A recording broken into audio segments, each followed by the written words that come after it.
السلام علیکم ورحمۃ اللہ وبرکاتہ۔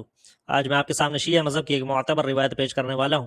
آپ نے کبھی نہ کبھی شیعہ مذہب کے لوگوں سے ضرور سنا ہوگا کہ نبی صلی اللہ علیہ وسلم نے فرمایا، من اطاعنی فقد اطاع اللہ ومن عصانی فقد عصى اللہ ومن اطاع علیا فقد اطاعنی ومن عصى علیا فقد عصانی۔ جس نے میری اطاعت کری اس نے اللہ کی اطاعت کری، جس نے مجھے دکھ پہنچایا اس نے اللہ کو دکھ پہنچایا، پھر جس نے علی کی اطاعت کری اس نے میری اطاعت کری، جس نے علی کو دکھ پہنچایا اس نے مجھے دکھ پہنچایا۔ تو لہٰذا علی کو دکھ پہنچانا آخر منتہا اللہ کو دکھ پہنچانا، کیونکہ نبی صلی اللہ علیہ وسلم کو دکھ پہنچانا ہے وہ اللہ کو دکھ پہنچانا ہے۔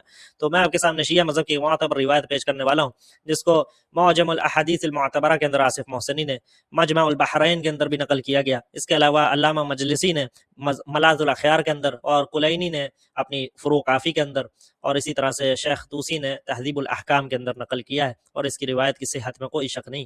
یہ روایت میں آپ کے سامنے فی الحال یہ معجم الاحادیث المعتبرہ سے پڑھ رہا ہوں، یہاں پہ آپ غور فرمائیں۔ وقدم علی علیہ السلام من الیمن علی رسول اللہ صلی اللہ علیہ وسلم وهو بمکہ، کہ علی لوٹے یمن سے نبی صلی اللہ علیہ وسلم کے پاس اور وہ مکہ میں تھے۔ فدخل علی فاطمہ، اور وہ داخل ہوئے فاطمہ علیہ السلام پہ، وہی قد احلت فوجد ریحا طیبۃ ووجد علیہ ثیابا مصبوغہ۔ کہتے ہیں کہ جی فاطمہ کے جو کپڑے تھے ان کے اوپر علی نے پایا کہ ایک عجیب سی مہک خوشبو آ رہی تھی، ٹھیک ہے۔ فقال ما هذا یا فاطمہ، کہا اے فاطمہ یہ کیا ہے؟ فقالت امرنا بهذا رسول اللہ صلی اللہ علیہ وسلم، تو حضرت فاطمہ نے کہا کہ اس کا حکم تو ہمیں رسول صلی اللہ علیہ وسلم نے دیا ہے۔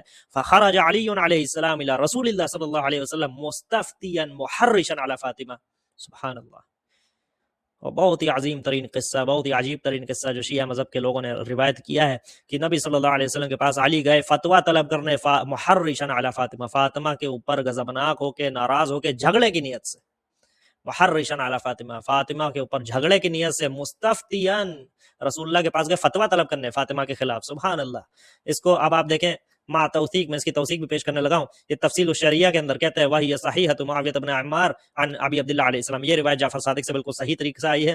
اس کے علاوہ آپ دیکھیں یہ ملاذ الاخیار ہے ملا بکر مجلسی کی، اس روایت کو نقل کر کے حکم لگاتا ہے صحیح، یہ روایت صحیح ہے مجلسی کے نزدیک۔ اس کے علاوہ آپ دیکھیں، اب مزے کی بات دیکھیں، تہذیب الاحکام کے اندر شیخ طوسی نے اس کو نقل کیا تو یہاں پہ الفاظ واضح ہیں، کیا؟ مستفتیان محرشا علی فاطمہ، کہ فاطمہ سے جھگڑے کی نیت سے نبی کے پاس فتویٰ طلب کرنے گئے علی۔ لیکن جب کلینی نے اپنی کتاب فروع کافی کے اندر اس کو نقل کیا تو دیکھیں الفاظ غائب کر دیے، یہ الفاظ کلینی نے غائب کر دیے۔ کیا کہا؟ فخرج علی علیہ السلام الى رسول اللہ صلی اللہ علیہ وسلم مستفتیان، بس فقط مستفتیان، فتویٰ طلب کرنے گئے، محرشا علی فاطمہ، الفاظ غائب کر دیے، تو کلینی نے الفاظ حذف کر دیے۔ سبحان اللہ۔ میں تو حیران ہوتا ہوں کہ ایک طرف کہتے ہیں کہ اہل سنت کے جو لوگ ہیں یہ حق کو چھپاتے ہیں، اہل سنت کے علماء حق کو چھپاتے ہیں، اور یہاں حال یہ ہے کہ سب سے بڑا علامہ کلینی وہ تحریف کر رہا ہے، تحذیف کر رہا ہے، الفاظ حذف کر رہا ہے، اپنی من مرضی کے مطابق بن علامہ بیٹھا، سب سے بڑا شیخوں کا شیخ بیٹھا۔ تو حالت یہ ہے کہ خود حتیٰ کہ عبارت کو غائب کر دیا، اور کہتے ہیں اہل سنت کے علماء حق چھپاتے ہیں۔ سبحان اللہ۔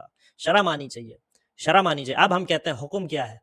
جس نے علی کی اطاعت کری، جس نے علی کو دکھ پہنچایا اس نے رسول اللہ کو دکھ پہنچایا، اور جس نے رسول کو دکھ پہنچایا اس نے اللہ کو دکھ پہنچایا۔ یہاں پہ فاطمہ سے علی جھگڑے کی نیت سے جا چکے ہیں، فتویٰ طلب کر رہے ہیں۔ سبحان اللہ، اللہ اکبر کبیرہ۔ اگر یہیں حضرت فاطمہ کی جگہ حضرت عائشہ ہوتی، حضرت علی کی جگہ کوئی اور ہوتا، اور وہ فاطمہ یہ حضرت عائشہ کے خلاف فتویٰ طلب کر رہا ہوتا، تو شیعہ مذہب کے لوگ اس قدر ذاکر اچھل کے بتاتے ہیں یہ عبارت، لیکن چونکہ اپنے مذہب میں ہے، فاطمہ کے خلاف ہے، علی فتویٰ طلب کر رہے ہیں، علی ناراض ہیں، غضبناک ہیں، ناراض ہیں، غصہ ہے، جھگڑے کی نیت سے محرشن، تو نہ ذاکر کی زبان کھلتی ہے نہ علماء کی زبان کھلتی ہے۔ میں تو چیلنج کرتا ہوں کسی شیعہ عوام نے کبھی کسی مجلس میں یہ عبارت نہیں سنی ہوگی، یہ میرا چیلنج ہے، اور سنیے تو مجلس پیش کرو۔ السلام علیکم ورحمۃ اللہ وبرکاتہ۔